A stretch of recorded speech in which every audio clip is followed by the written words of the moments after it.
Let's talk about the model of Roemer and Taylor.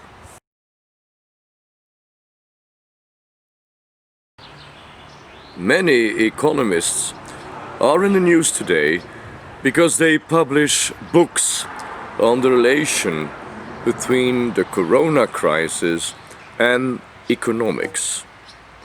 Now, in understanding the influence of events such as the corona crisis on macroeconomics, one model remains very important to understand, and that is the model of Roemer and Taylor.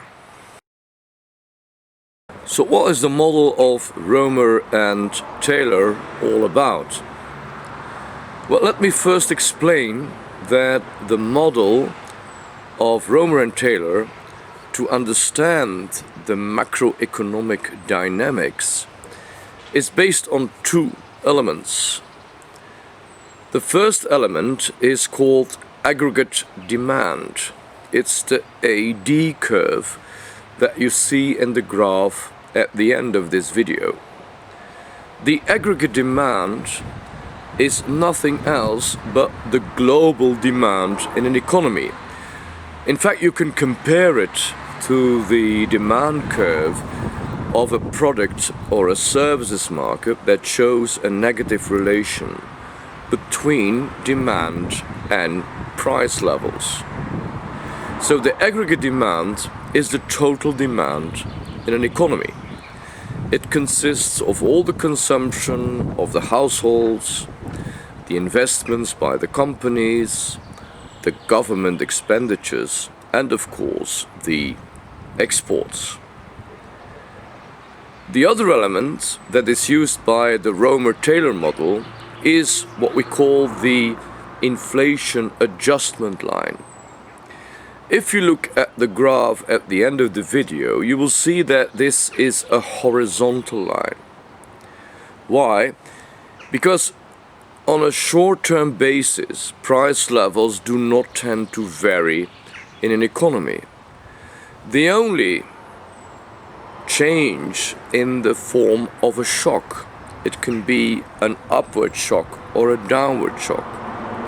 So the inflation adjustment line is a horizontal curve. Okay, now that we know the two elements of the Roemer-Taylor model, how does the model explain what is happening nowadays as a result of the corona crisis? Well, if you look at the graph, you will see that we can assume that before the outbreak of the corona crisis, the economy was in a steady state. This means that the actual GDP was equal to the trend, meaning the long-term GDP, and let's say that the outbreak of the crisis resulted in a decrease of global demand. So it meant that basically the consumption of the households dropped, the investments by the companies slowed down, the government expenditures decreased, as well as global exports. So in a second phase, you will see on the graph that the aggregate demand curve moves to the left. In a first phase, the price levels will not change. But, of course, the price levels will adjust themselves in a third phase.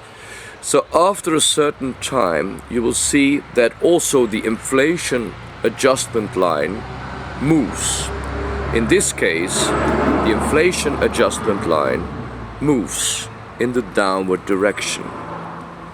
The economy finds itself in a new situation where the actual GDP is much lower than the potential GDP or the long-term trend. That is called an economic bust, and that is exactly the period that we're in at this moment.